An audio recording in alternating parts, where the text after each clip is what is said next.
When someone dies, do their debts die too? Today, I unpack the truth about debt after death, when you can walk away, when you can't, and why the order in which you pay them matters more than you think.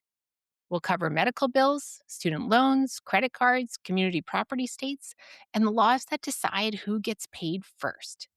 If these bills feel confusing or overwhelming, this episode will show you what really matters.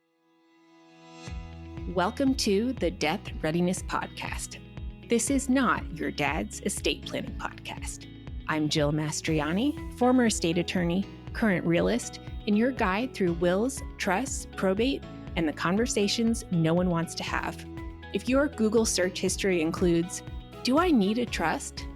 What exactly is probate? And am I supposed to do something with mom's will?" You're in the right place. When I was practicing law in Nashville, I represented a woman who was administering her father's estate. I was doing what I always did, sending notices to creditors so we could start the clock on the statute of limitations. I asked her to make a list of all the bills she'd received so I could send those notices out. Weeks passed and she didn't send anything. I followed up, but still, she didn't send anything. Finally, I asked if I could stop by her house on my way home from work, just to check in. The moment I walked in, I understood why I'd never received that list of bills. There was a towering stack of unopened mail on an armchair in the living room. She didn't even know where to begin. She told me she couldn't open the envelopes because she was afraid of what she would find. She was afraid she wouldn't have enough to pay the bills. The unknown had completely paralyzed her. So I sat next to her on the couch and we opened the mail together. I told her our first step was simple. We were just going to send notices to the creditors. That was it. One step, nothing more. And then I told her that once a week I would stop by on my way home from work and we would open her dad's mail together. We would figure it out together. Because when we're grieving, we're scared. Even the smallest task can feel impossible. Not because we're incapable, but because the meaning of everything has changed. Understanding moments like this is what eventually led me to create the Death Readiness Playbook, so your loved ones don't have to feel that lost and alone in the paperwork. It helps you document what you have, what you don't, and what bills you pay, so you can leave behind answers instead of questions. Check it out at deathreadiness.com/playbook. That's deathreadiness.com/playbook. Today's question comes from Tracy in Virginia. She asked, "Do we have to pay our loved ones' credit card bills after their death?" The answer is sometimes yes, sometimes no. We'll get to the specific Virginia law in a moment. But first, let's zoom out and talk about the general rule that applies in most states. You, as the survivor of a deceased loved one, even if you're the surviving spouse, are generally not personally responsible for their debts. And when I say personally responsible, I mean that you are not on the hook with your own money. That does not mean that the estate of the deceased individual isn't responsible. It just means that creditors can't automatically come after you personally. There are, however, four important exceptions to the general rule that you are not personally responsible for a deceased loved one's debts. If any of these exceptions applies, you can be personally liable. Exception number one. You are a cosigner with the decedent. If you co-signed a loan, you are just as legally responsible as the person who died. The debt doesn't disappear, it simply becomes yours. Now, I am going to get to an exception to this exception in a little bit, and it has to do with student loans. But for now, let's continue with the remaining three exceptions. Exception number two. You are a joint credit card account holder with the decedent. A joint account holder is a co-owner of the account.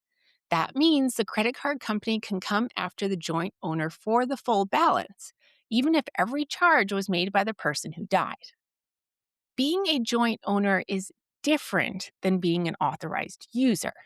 An authorized user is someone who has permission to use the credit card, but who is not a party to the contract. they can make charges but are not legally responsible for repayment. Exception number 3. You're a surviving spouse and your state law requires you to pay certain debts. In some states, there's a legal doctrine called the Doctrine of Necessaries. These laws can make a surviving spouse legally responsible for certain essential expenses incurred by their deceased partner. A necessary usually includes things like medical care and hospital bills, basic living expenses like food, shelter, and clothing, and funeral and burial costs. The idea behind these laws is that spouses have a legal duties to support one another.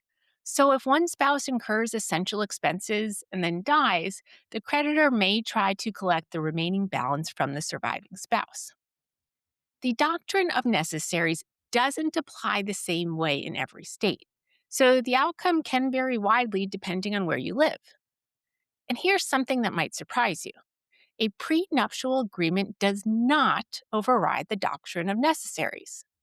Why? Because the hospital, doctor, or care facility was not a party to that contract, to that prenuptial agreement. You can't point to your prenup and say, "We agreed we wouldn't be responsible for each other's debts," and expect the hospital to accept that. The hospital didn't sign your prenuptial agreement, so it's not bound by it. The fourth situation where you may be personally responsible for a deceased spouse's debts is if you live in a community property state. In these states, most debts incurred during the marriage are considered debts of the couple, not just the individual who incurred them. So if your spouse dies and the debt was created while you were married, you may still be responsible for it, even if the account was only in their name. So, how do you know if this applies to you? There are 9 community property states. Listed alphabetically, there are Arizona, California, Idaho, Louisiana, Nevada, New Mexico, Texas, Washington, and Wisconsin. If you live in one of these states, community property, meaning property acquired during the marriage, may be used to pay your spouse's debts. The exact rules vary from state to state, and they can be complicated. If your spouse has died and you live in one of these states, it's important to speak with a probate attorney so you understand exactly what you are and are not responsible for. Now, let's talk about one specific type of debt that comes up all the time: student loan debt. If you have federal student loans through the U.S. Department of Education, the good news is that they are discharged at death. According to the Federal Student Aid Office, if your loan servicer receives acceptable documentation of your death, such as a death certificate, your federal student loans will be forgiven. But what about private student loans? Private student loans are more complicated. What happens after a borrower dies depends on the specific loan agreement and the lender's policies. Some private loans are discharged at death, others are not. There is no single law that governs all private student loans. If there is a surviving cosigner, that person will often still be liable, so it's critical to read the fine print. But there is a very important exception to that general rule. In 2018, Congress passed the Economic Growth, Regulatory Relief, and Consumer Protection Act, which amended the Truth in Lending Act. This amendment releases cosigners from their obligation when the student borrower dies.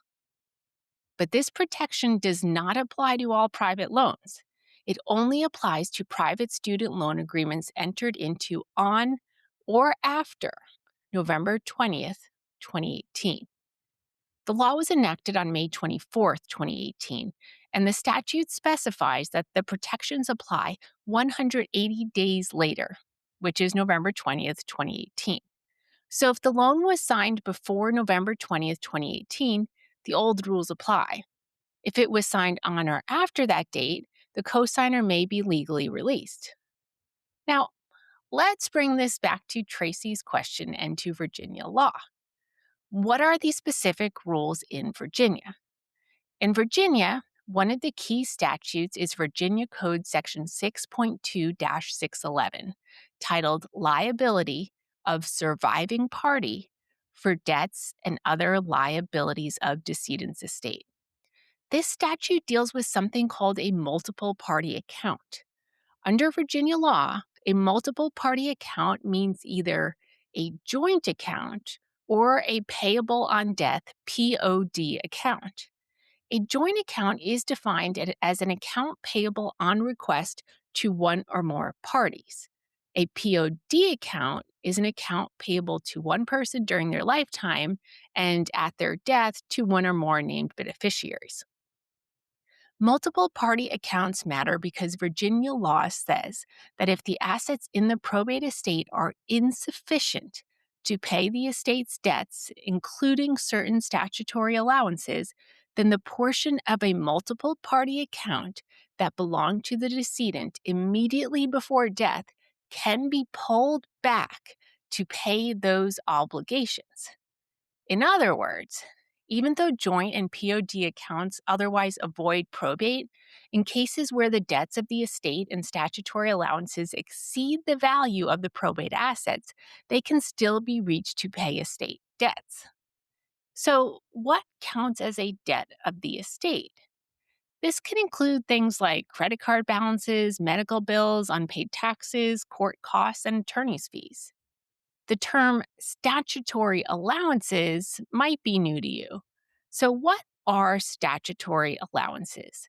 These are amounts that Virginia law sets aside for a surviving spouse and minor children before most creditors get paid. Virginia has three statutory allowances: the family allowance, the exempt property allowance, and the homestead allowance.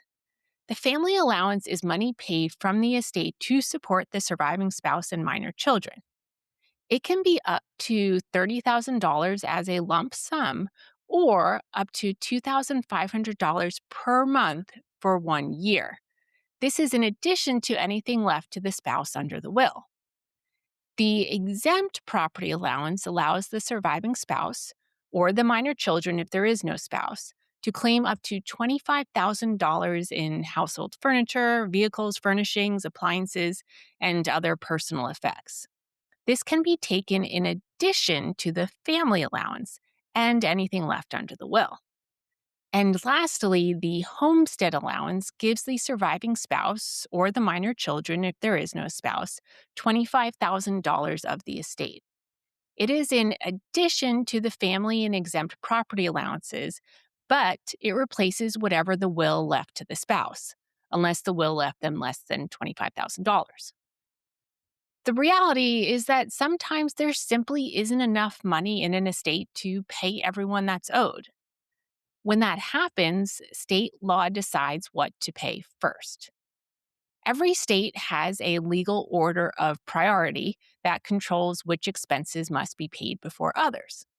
In Virginia, that order is found in Virginia Code Section 64.2-528.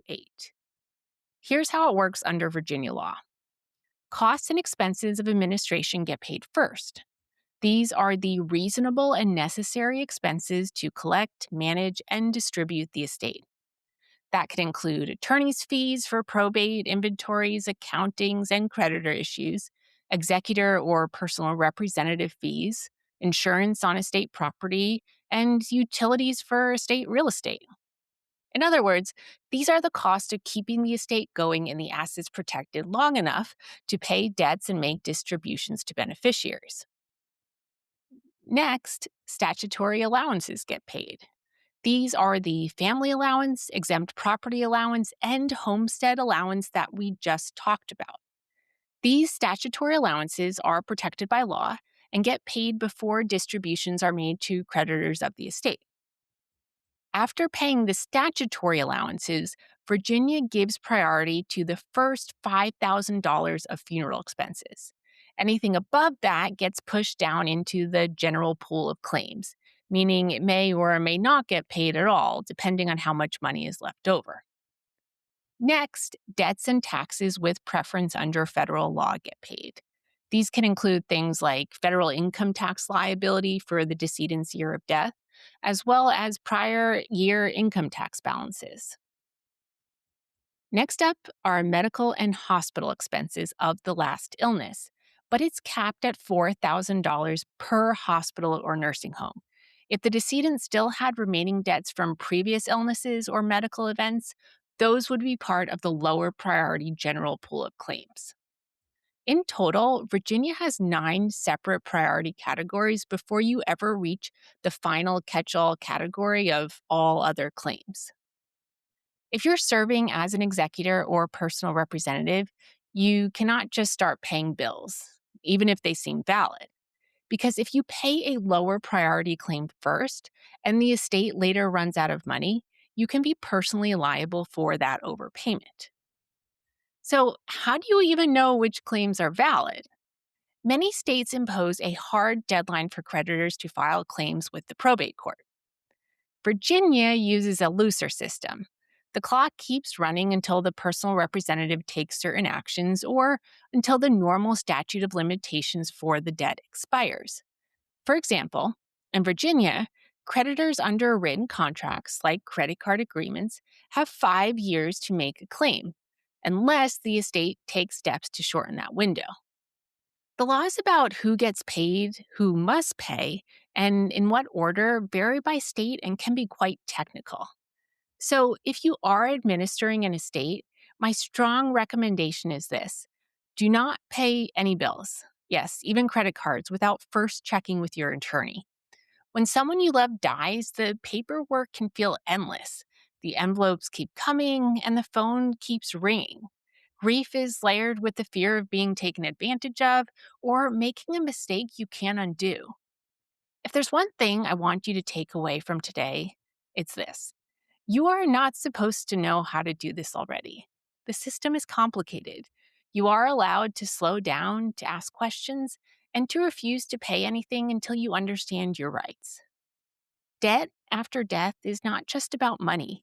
It's about power, pressure, and timing. It's about who gets paid first and who may not get paid at all. And the wrong step, even with the best intentions, can cost you personally. Where the decedent lived matters because state law shapes everything. So make sure you're relying on guidance from your specific state, not just general advice. And if you want a deeper, steadier roadmap, I created the Death Readiness Playbook to help you organize, understand, and take the next right step. Get your copy at deathreadiness.com/playbook. That's deathreadiness.com/playbook. Thank you for joining me for this conversation today. This is Death Readiness, real, messy, and yours to own. I'm Jill Mastroianni, and I'm here to help you sort through it, especially when you don't know where to start. Hi, I'm April, Jill's daughter. Thanks for listening to the Death Readiness Podcast. While my mom is an attorney, she is not your attorney. The Death Readiness Podcast is for educational and entertainment purposes only. It does not provide legal advice. For legal guidance tailored to your unique situation, consult with a licensed attorney in your state. To learn more about the services my mom offers, visit deathreadiness.com.